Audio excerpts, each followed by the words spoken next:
क्योंकि ये प्लेटफॉर्म उन लोगों के लिए बना हुआ है जो देख रहे हैं कि कैसे पिछले 10-12 साल में इस देश की यंग पॉपुलेशन, जो एक बहुत ही बड़ी अपॉर्चुनिटी थी इस यंग पॉपुलेशन को एक वर्क फोर्स में क्रिएट करने का, वो हमने मिस कर दी है।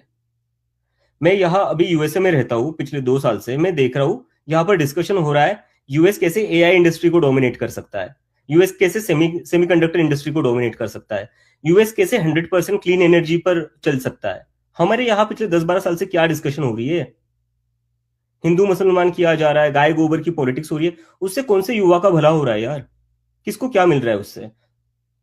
अगर उससे किसी का फायदा हो रहा होगा तो ठीक है, लेकिन मुझे कोई एक चीज बता दीजिए जहां पर हिंदू मुसलमान की डिस्कशन के बाद कुछ अच्छा हुआ हो। तो ये पॉलिटिकल नैरेटिव क्या चल रहा है देश में अभी? And what good is it doing to the people? हमें ये कहीं ना कहीं सोचना पड़ेगा। अब 10-12 साल हो गए,